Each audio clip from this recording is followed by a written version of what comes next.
kasih, semangat dong. Iya, terima kasih Pak sudah hadir. Saya meminta waktu Bapak sebentar untuk mewawancarai. Sebelumnya Pak, saya ingin menjelaskan bahwa saya adalah calon guru penggerak di Labuan Batu dan ini adalah salah satu tugas saya, di mana saya ditugaskan untuk mewawancarai pemimpin dalam mengambil keputusannya, pemimpin di sekolah gitu ya Pak.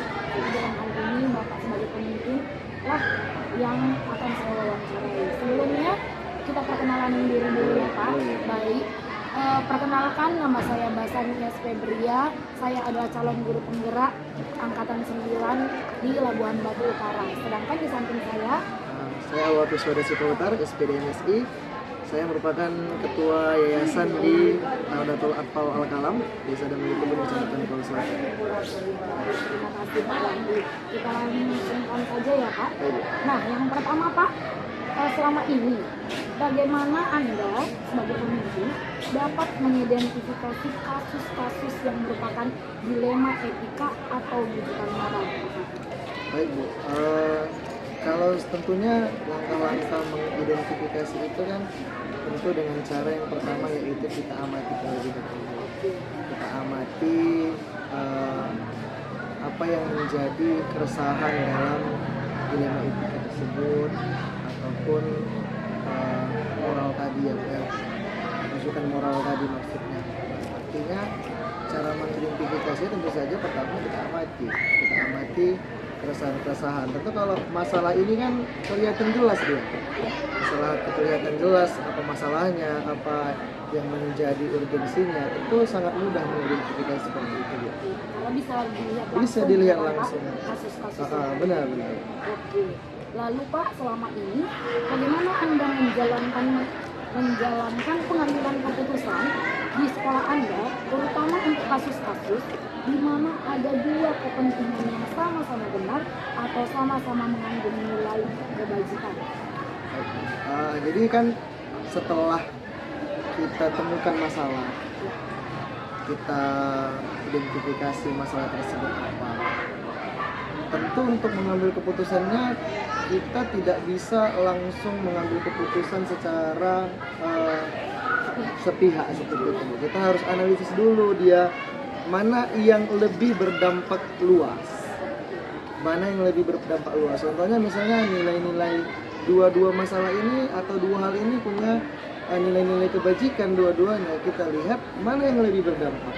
Contohnya misalnya ada siswa atau peserta didik kita yang contohnya itu terlambat. Nah, terlambat artinya mungkin terlambat dia itu karena sesuatu hal yang mungkin juga alasannya itu baik, masuk akal.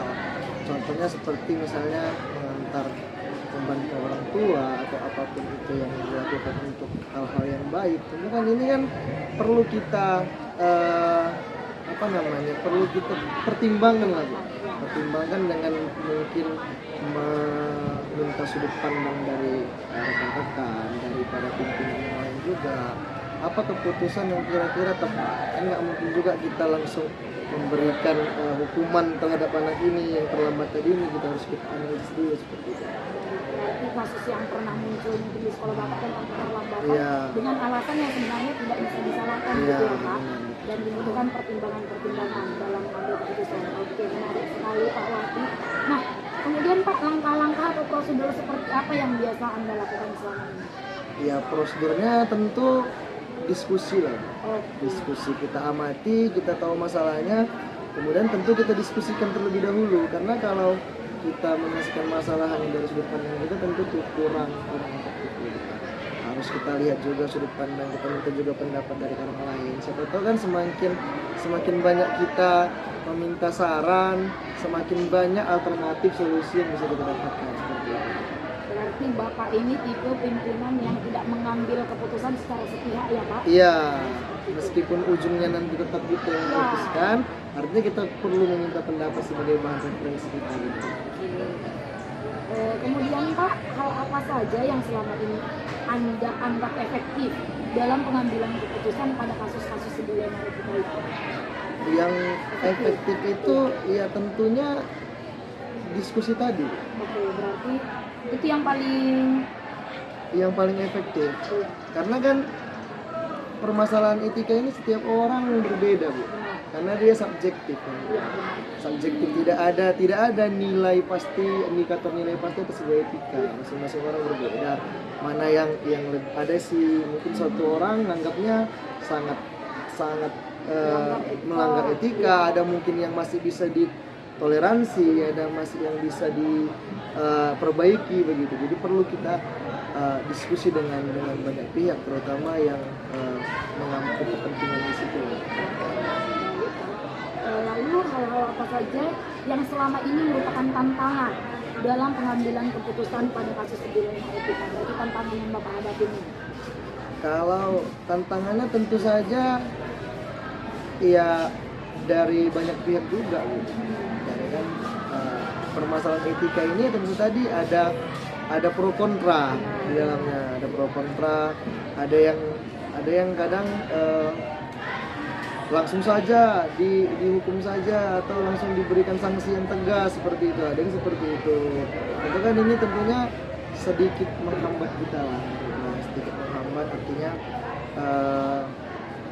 ya menjadi bimbang kita dalam pengambilan keputusan. Kemudian juga terkadang faktor dari luar, baik itu orang tua atau apapun itu, yang kadang kan karena kita menghadapi orang banyak ini tidak semua memiliki pendidikan, latar belakang pendidikan yang mumpuni, ada latar belakang orang tuanya yang memang maaf katanya berpendidikan rendah. Ini kan menyebabkan perbedaan penafsiran, perbedaan cara pandang, cara berpikir. Nah, itulah yang menjadi hambatannya. Berarti dalam hal ini meskipun kita diskusi membutuhkan pertimbangan dari orang lain, tetap ada tantangan ya, Tetap ada karena tantangan. pandangan-pandangan orang ternyata juga bisa Iya, berbeda-beda pro dan kontra. Iya. Baik Pak. Lalu Pak, apakah Anda memiliki sebuah katakanlah atau jadwal tertentu dalam sebuah penyelesaian kasus dilema etika? Apakah Anda langsung menyelesaikan di tempat atau memiliki sebuah jadwal untuk menyelesaikan bentuk atau prosedur seperti apa yang Anda jalankan? Ya tentunya pakai jadwal. Jadi kan dia sudah katanya dilema etika. Iya. Itu kalau sudah dilema ini kan sesuatu yang rumit antara dua pilihan atau beberapa pilihan yang berbeda gitu. Nah, kalau kita langsung ambil secara di tempat langsung gitu kurang efektif ya. Karena kan harus seperti saya bilang tadi perlu pandangan dari orang lain terkait masalah dilema etika. Berarti memang membutuhkan waktu sebelum Butuh waktu. diambil keputusan. Benar. Karena ada pertimbangan-pertimbangan dari Iya. berbagai pihak. Dan memang saya rasa pun itu sangat Iya. positif Pak. Karena ketika kita mengambil keputusan dengan cepat, bisa saja keputusan itu bukan yang baik, Iya, karena iya. dia ambil dengan terburu-buru. Oke. Lalu Pak, adakah seseorang atau faktor-faktor apa saja yang selama ini mempermudah atau membantu Anda dalam pengambilan keputusan kasus-kasus dilema etika? Ya tentu pimpinan-pimpinan yang lain sangat membantu ya.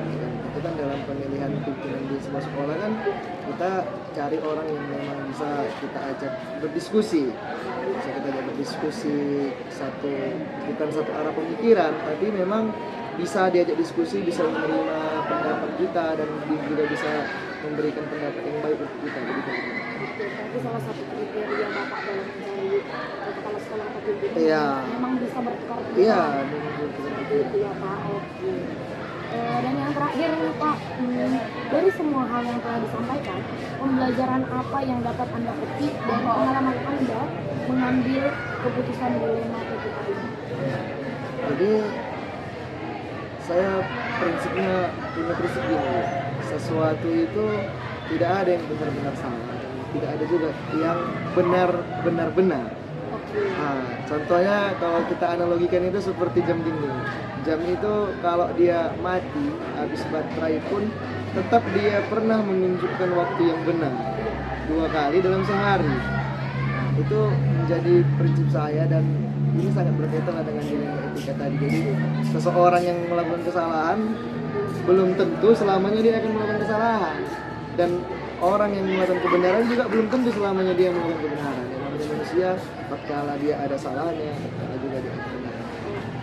Luar biasa sekali Pak Wahdi. Iya, Bu. Saya benar-benar mendapatkan banyak informasi dan ilmu tentang cara pengambilan keputusan dari Bapak, dan ya karena Bapak sebagai pimpinan yang sudah berpengalaman tentu meskipun itu bukan hal yang mudah tapi Iya. sudah terbiasa dilakukan. Baik, sekali lagi terima kasih Pak Wahdi untuk waktunya dan informasinya yang luar biasa. Saya mendapatkan begitu banyak kesimpulan dari proses wawancara ini. Oke, sampai ketemu lagi Pak Wahdi. Selamat siang. Selamat siang, Mas Ani.